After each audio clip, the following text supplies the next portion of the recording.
The issue of online sexual predators remains a major concern for law enforcement and parents across the nation.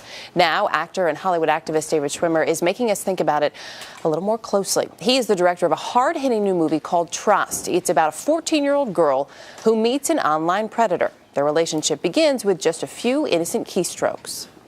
Who are you talking to? I'm chatting, Dad. My friend Charlie from California. He's a junior and plays volleyball for his high school. Oh, a junior. Well, he's obviously a very smart kid. LOL. Laugh out loud, right? Nice one, Dad. Proms.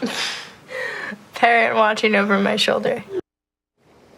David Schwimmer joins us this morning in the studio along with Hemanshu Nigam, who's a former prosecutor of internet crimes against children. Good to have you both with us. Thanks for having us. This movie, people are so used to you probably from Friends and comical roles, and this is a very serious, very important topic. What drew you to it? Well, I've been involved with this great organization in California called the Rape Foundation for the last 14 years, and I've been on the board of directors the last 10. And over the years, I've met countless child victims of rape and sexual assault and their families, and befriended some of the counselors there and members of the FBI that work to solve these crimes. And I was just really inspired by some of these victims and their families, their stories, and really moved by the idea of trying to tell this story through, in particular, the lens of the father-daughter relationship, where Clive Owen plays the father.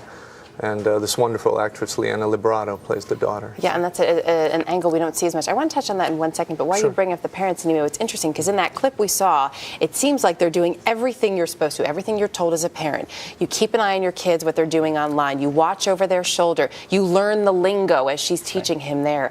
But that wasn't enough in this film. Can it happen just as quickly and just as frighteningly as we saw in that clip? Well, it can, but the biggest thing to take away from the movie, and David actually did a great job of putting Hollywood in touch and perfectly with the reality of what happens in these situations, and that is, in this case, Annie is actually becoming an at-risk teenager.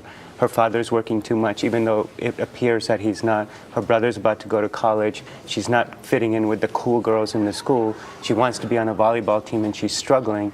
So what you see from an online predator perspective is, hone in on that kid because that kid needs attention, and then they'll shower them with attention, and eventually their goal is to say, let's meet somewhere. And from Annie's perspective, she's not meeting a stranger. She's meeting a friend, in her mind, a true friend, or a boyfriend. A friend that she met online. How often does something like that, though, this just going to meet a friend, how often does it turn into something like rape?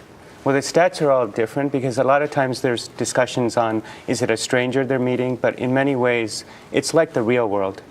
It's an adult who does this in the real world, and it's called grooming, in the exact same way they do it online, and vice versa is also true. So in that sense, it's no different than being part of what's happening in today's world, which is it's another avenue for a predator to reach your children if they're at risk.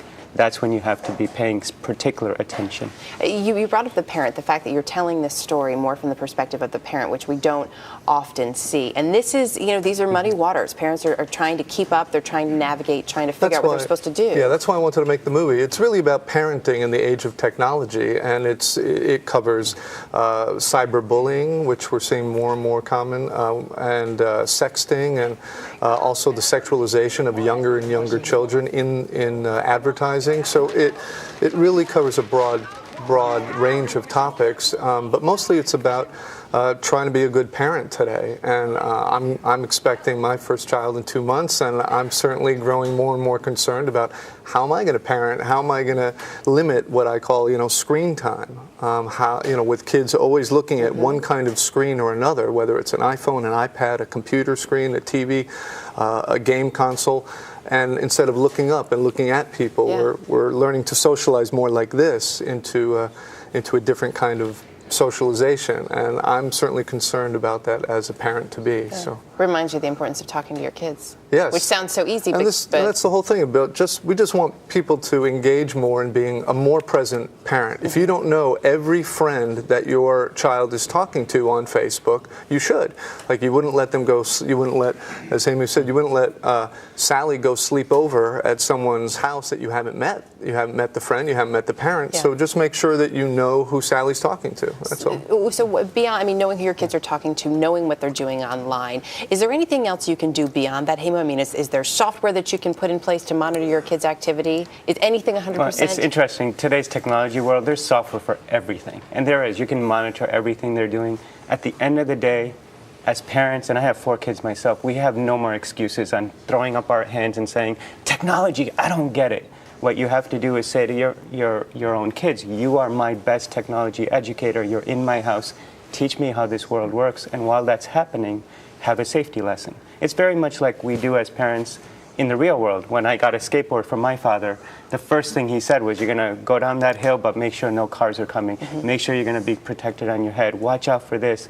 Well, when you gift wrap that next device that you're going to give, whether it's the iPhone or some other fancy thing coming out, you have to have that conversation while that gift wrap is coming on. And there's plenty of spyware out there. You could, you know, my point really is that you can try to take all these measures to control where your kids are going, but it's impossible because if they're not going to do it at home, they're going to go on someone else's computer. Now that every phone is, or shortly will be, a personal computer, you can't control. So you have to really improve that relationship and have a relationship where the kids can come to you and say, this is what I'm doing, this is who I'm talking to, this is something weird that happened to me. Well, this is actually, and you know, watching things like this together, or at least talking about something like this, if you don't feel your kids are ready to see the movie, it's a great way to get that dialogue going. David Schwimmer, Hemanshu, great to have you with us. Sorry, Hemu. Thanks for coming in. Thank you. The movie, again, is Trust. It opens in 5 cities this Friday, in 25 additional cities on April 15th.